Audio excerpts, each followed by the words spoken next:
My name is Sarah Mitchell. I never imagined that my own mother would one day throw me out of her house, but that's exactly what happened. I was only 18 years old. That night, she handed me an old suitcase and said, "There's no place for you in this house anymore." At first, I thought she was just angry. But when she opened the front door and stood there waiting, I realized she meant every word. I didn't argue. I didn't beg. I simply picked up my suitcase and walked out. That night, I had nowhere to go. But what hurt the most wasn't being homeless. It was the fact that my mother never once asked me to stay. Not once. She thought that was the end of our story. She thought it would be that easy to erase me from her life. But there was one thing neither of us knew. 20 years later, the decision she made that night would bring us face to face again. And when it did, everything I believed about my family began to change. But before I tell you what happened, you need to understand why a mother would force her own daughter out of the only home she had ever known. And if you enjoy family drama stories, family revenge stories, emotional revenge, Reddit family drama, and realistic drama stories, make sure to subscribe to HeirNova and stay with me. Because the real reason my mother made that decision didn't come to light until 20 years later. Looking back now, I think the hardest part wasn't the night my mother threw me out. The hardest part was realizing that it didn't happen all at once.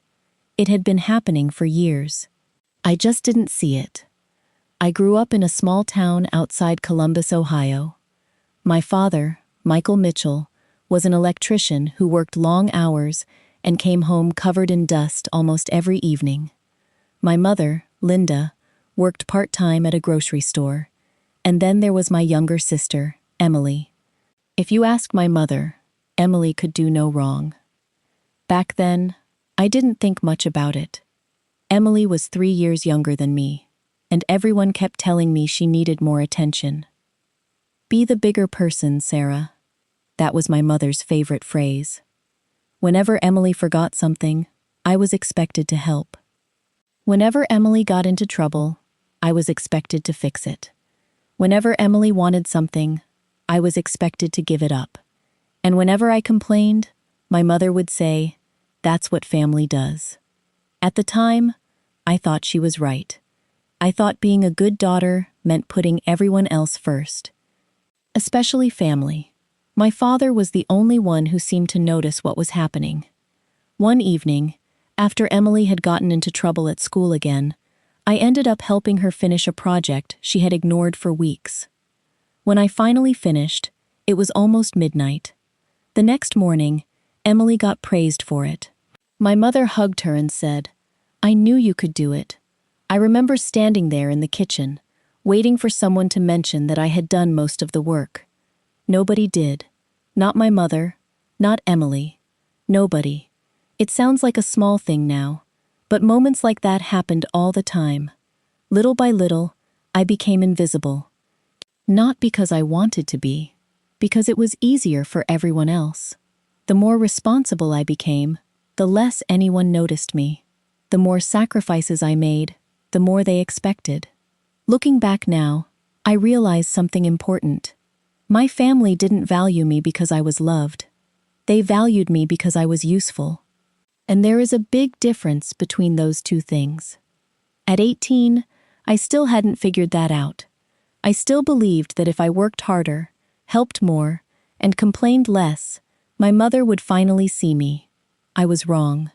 Because just a few months later, a phone call in the middle of the night would change everything. And after that, nothing in our family would ever be the same again. I was 18 when everything started to fall apart. Up until then, I still believed my family would always be there for me. I still believed my mother loved me, even if she didn't always show it. And I still believed that if I kept helping everyone, things would eventually get better. Looking back now, I realize how naive I was. The phone call came a little after 2 in the morning. I remember because I had fallen asleep while studying for a biology exam. The ringing woke everyone up. A few seconds later, I heard my mother's voice from down the hallway. Then I heard her scream. It wasn't the kind of scream you forget.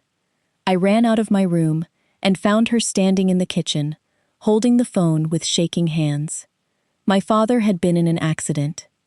A drunk driver had crossed the center line and hit his truck. We rushed to the hospital immediately. The drive felt endless. Nobody spoke. Nobody knew what to say. When we finally arrived, a doctor met us in the waiting room. The expression on his face told me everything before he even opened his mouth.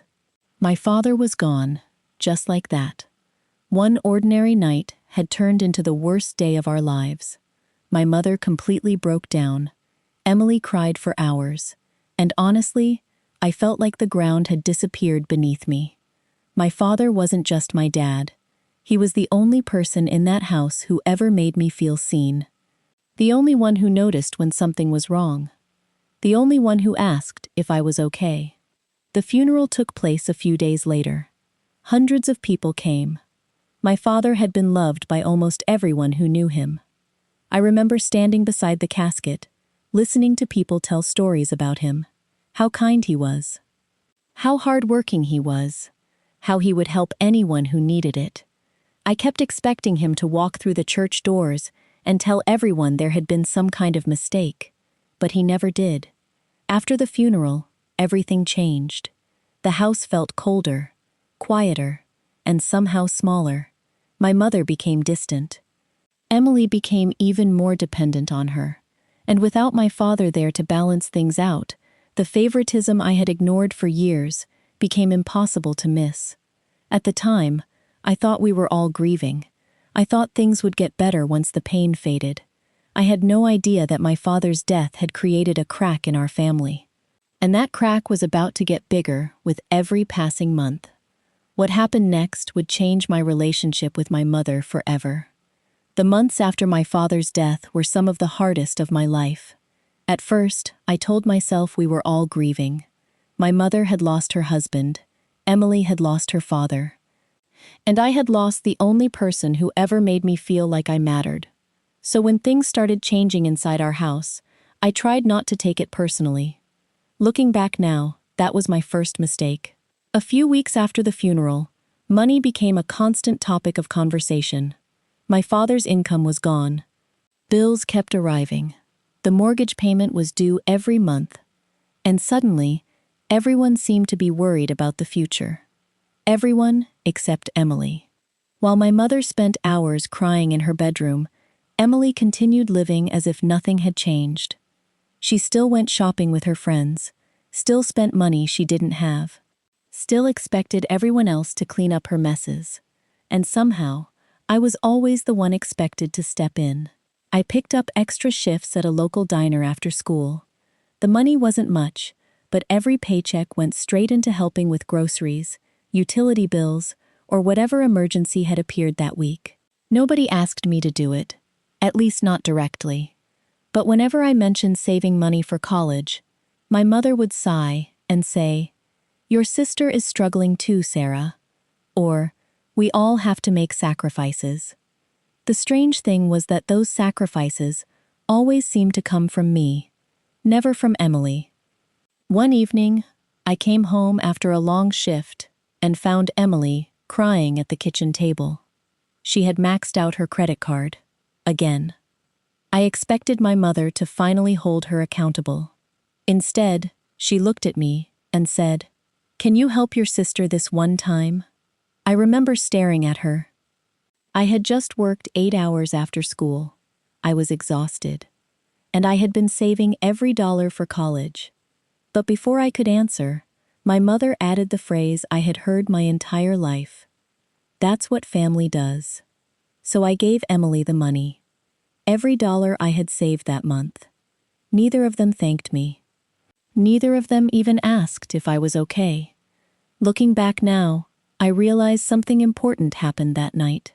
For the first time, I started wondering whether my family loved me, or whether they simply loved what I could do for them.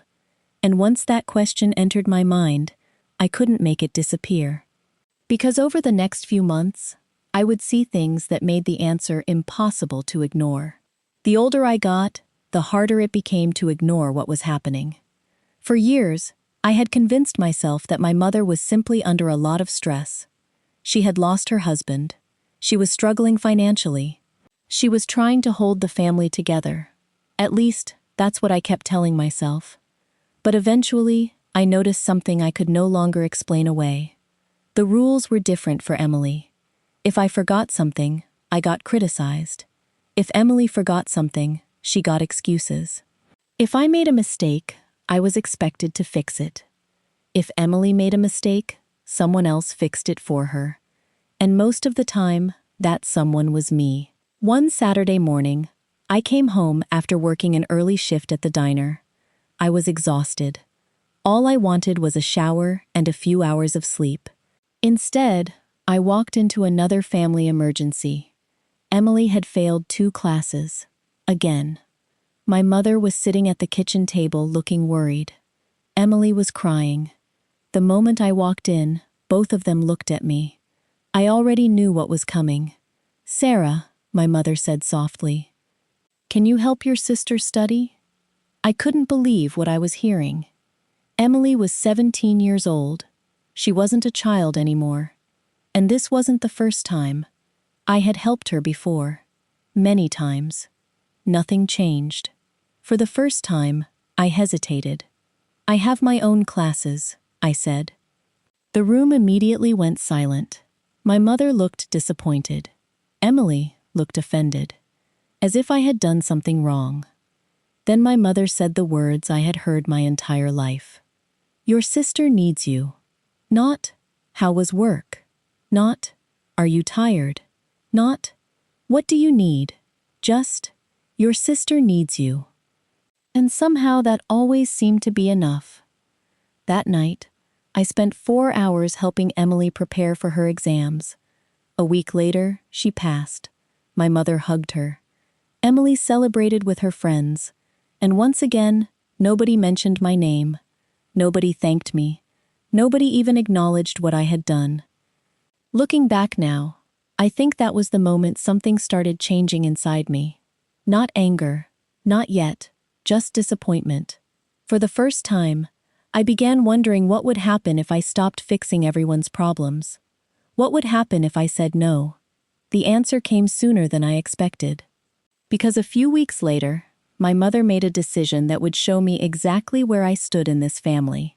And it wasn't where I thought it was.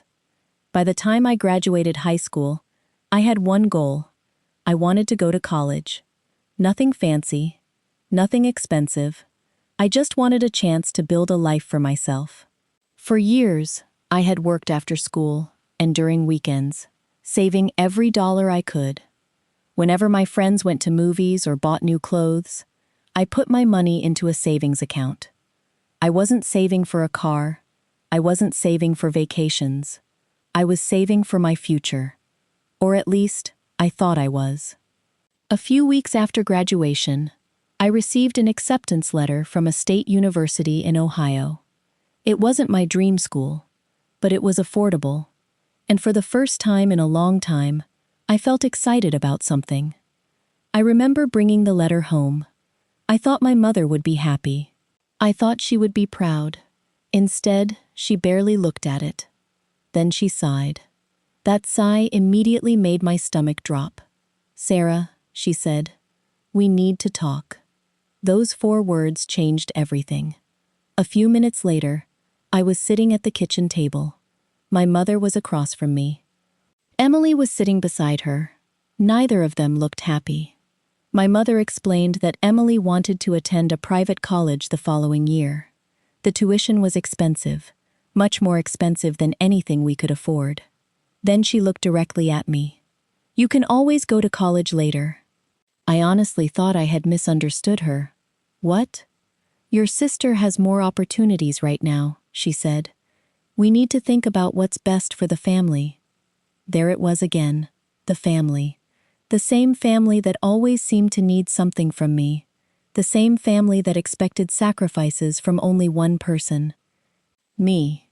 I looked at Emily. She didn't argue. She didn't tell Mom it wasn't fair. She just sat there quietly, waiting, almost as if she already knew how this conversation would end. Then my mother said the words that hurt more than anything else.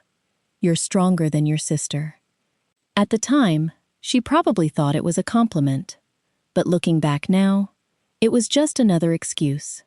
Another reason why my dreams mattered less. That night, I sat alone in my bedroom, staring at my acceptance letter. Years of work, years of sacrifice, years of hope, and suddenly, none of it seemed to matter. For the first time in my life, I seriously considered choosing myself instead of my family. But I wasn't ready to do that yet. And that decision would end up costing me far more than I realized. Because a few months later, someone new entered our lives. And from the moment he arrived, everything got worse. A few months after that conversation, my mother announced that she was seeing someone. His name was Robert. At first, I tried to be happy for her. She had lost my father. She had spent months grieving. Part of me thought maybe this was a sign that life was finally moving forward. Looking back now, I couldn't have been more wrong. The first time I met Robert, something felt off. I couldn't explain it. He was polite, friendly, always smiling, the kind of person everyone seemed to like immediately. Everyone except me.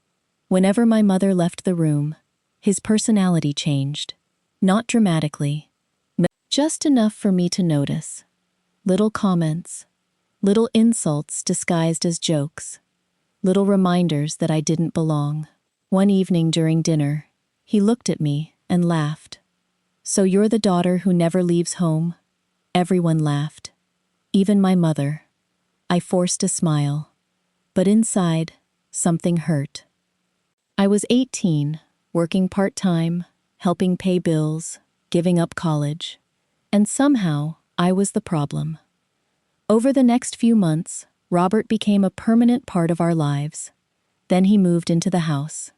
After that, things changed quickly. The house no longer felt like my home. It felt like I was a guest.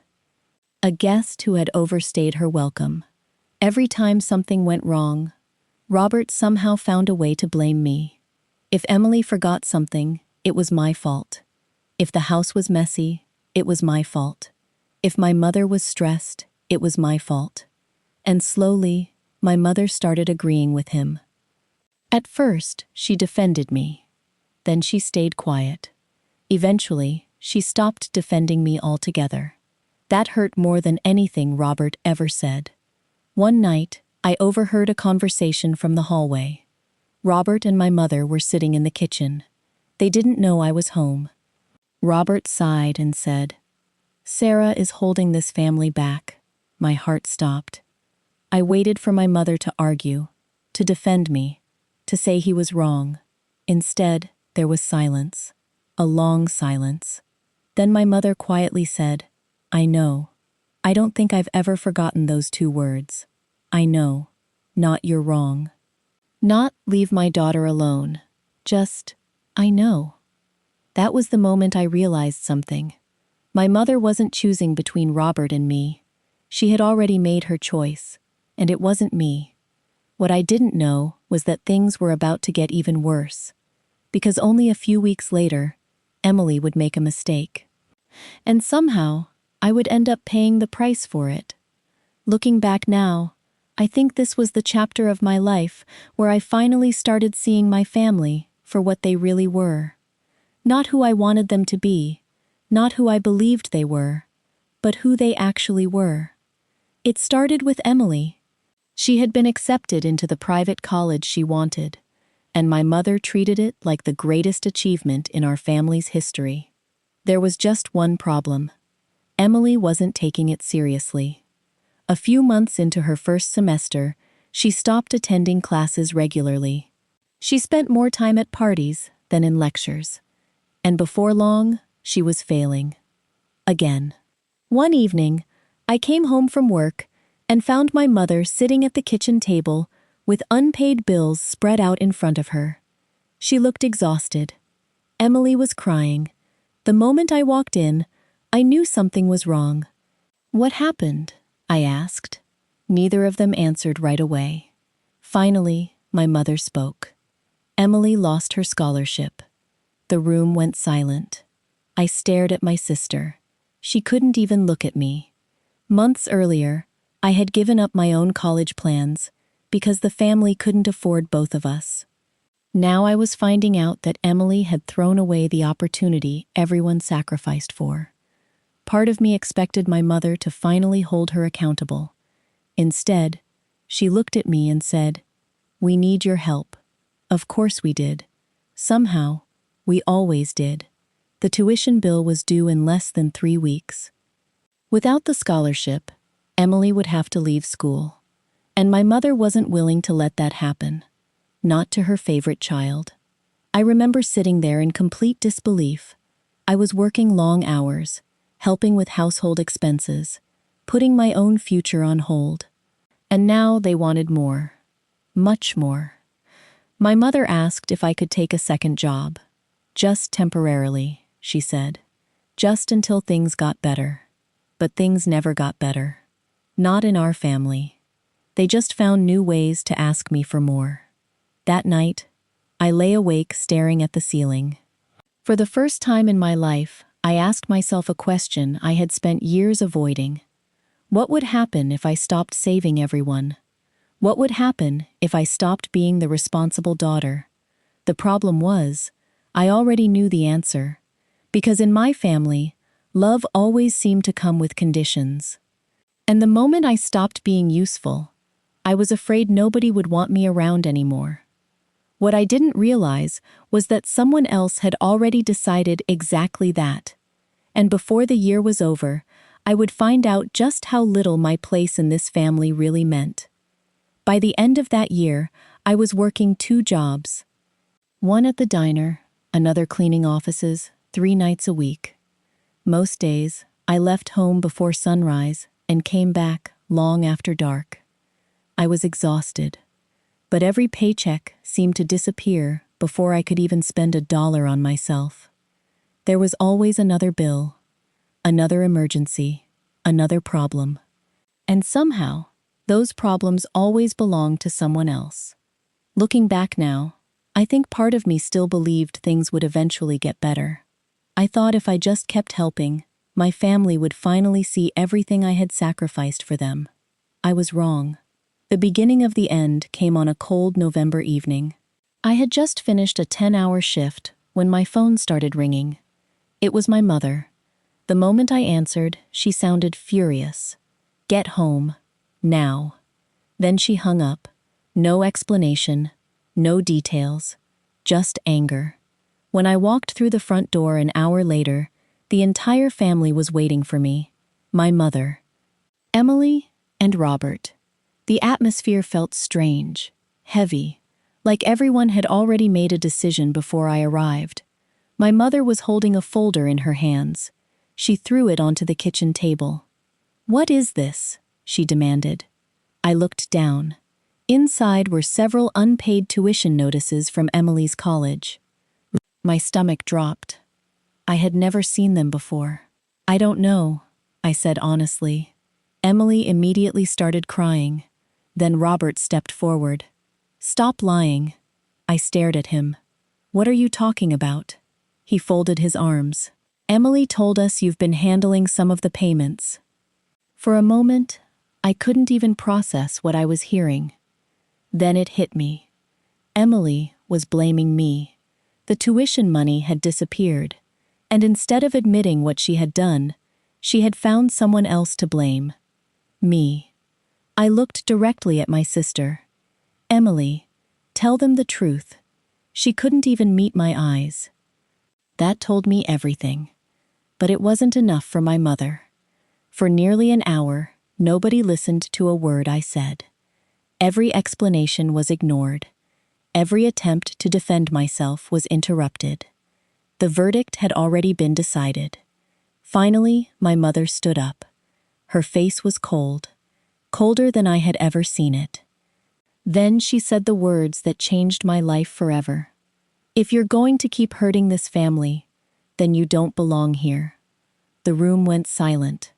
I waited for someone to speak, for someone to stop her, for someone to say she was making a mistake. Nobody did. Not Emily, not Robert, nobody. And in that moment, I realized something I had spent years refusing to accept. I wasn't a daughter anymore. I was just the person everyone blamed when things went wrong. A few minutes later, my mother handed me an old suitcase, and for the second time that night, she made it clear that her decision was final. What happened next would stay with me for the rest of my life. That night, I left with a single suitcase.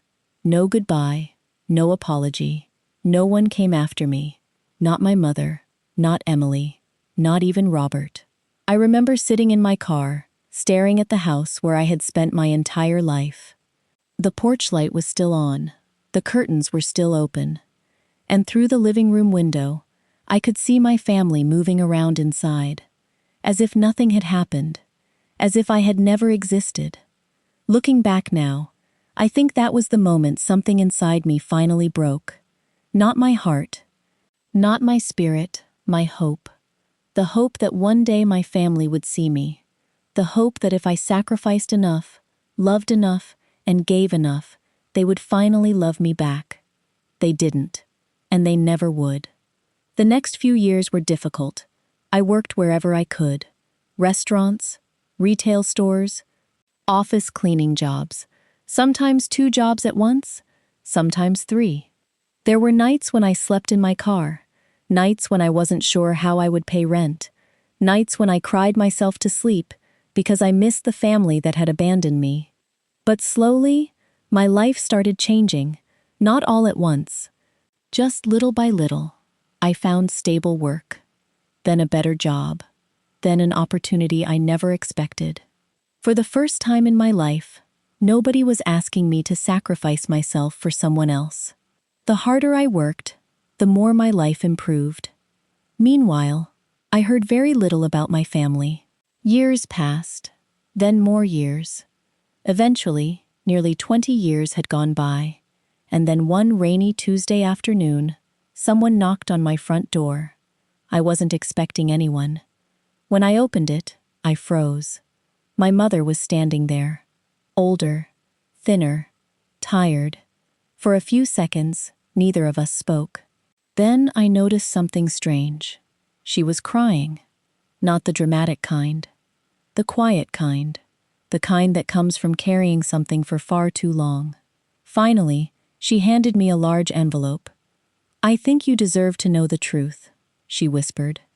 Inside were documents, bank records, college statements, old letters, and one handwritten confession. Emily had never lost the tuition money because of me. She had spent it herself. For years, my mother had known. Years. The unpaid bills, the missing money, the lies. Emily eventually admitted everything, and my mother had kept it a secret. Not because she believed I was guilty, but because she couldn't admit she had chosen the wrong daughter. I stood there reading page after page, my hands shaking. My entire life had been changed by a lie. And the worst part? The person who knew the truth had been my mother all along. Then she looked at me and said something I never thought I would hear. "Sarah, I was wrong." But after 20 years, those 4 words couldn't erase what had happened, and they couldn't give me back the life I lost. For 20 years, I wondered what I would say if my mother ever admitted the truth. I imagined that moment many times. I thought I would be angry. I thought I would finally tell her how much she hurt me. But when she finally sat in front of me with tears in her eyes, I realized something. I didn't want revenge anymore. I wanted peace. My mother looked down at the documents on the table. The bank records, the letters, the proof that I had been telling the truth all along. "Sarah," she whispered, "I was wrong." Those words should have made me feel better, but they didn't. Because words cannot bring back 20 years. They cannot return the college dream I lost. They cannot erase the nights I spent sleeping in my car, wondering if my own family had forgotten me. They cannot change the fact that my mother knew the truth and still let me leave. I looked at her and asked the question I had carried for years. Why? My mother started crying. I was afraid. She explained that after my father died, she felt like everything was falling apart. She thought protecting Emily was the only way to keep the family together. But the truth was, she wasn't protecting the family. She was protecting the daughter who needed her the most, and she sacrificed the daughter who always helped. Emily had made mistakes. Emily had lied. But I was the one who paid the price. For 20 years, I carried the blame for something I never did. I looked at my mother sitting across from me, the woman who once told me I didn't belong, the woman who watched me walk away with a suitcase. And for the first time, I didn't see the mother I lost. I saw a person who had to live with her own choices. "Do you hate me?" she asked. I stayed quiet. The old Sarah would have said yes. The girl who stood outside that house in the rain would have wanted her mother to feel the same pain. But I wasn't that girl anymore. Life had changed me. I had learned that holding on to anger doesn't hurt the people who hurt you. It only keeps you trapped. "I don't hate you," I said, "but I can't forget what happened." My mother nodded. "I understand." And for the first time, I believed her. I didn't need her approval anymore. I didn't need Emily to admit she was wrong. I didn't need anyone from my past to tell me I mattered. Because I finally knew my own worth. Looking back now, I realized something important.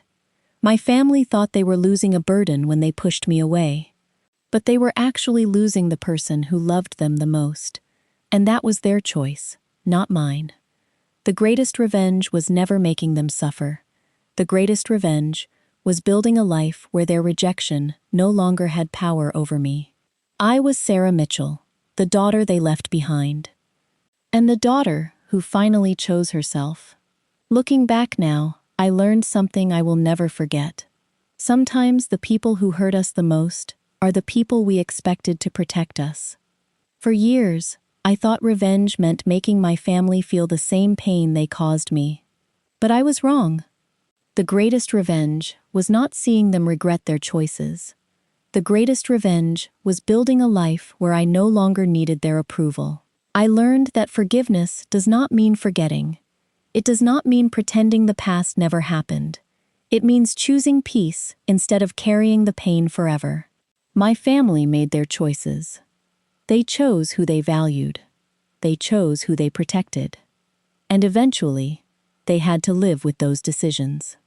But I made my own choice. I chose myself. I chose my future. I chose a life where I knew my worth, even when the people closest to me couldn't see it. Because sometimes the person your family ignores becomes the person who grows the strongest. And sometimes losing the people who never valued you is the first step toward finding yourself. What would you have done if you were in Sarah's situation? Would you forgive your family, or would you walk away forever? Let me know your thoughts in the comments. And if you enjoy family revenge stories, family drama stories, emotional revenge, Reddit family drama, true story revenge, and realistic drama stories, make sure to subscribe to HeirNova. I'll see you in the next story.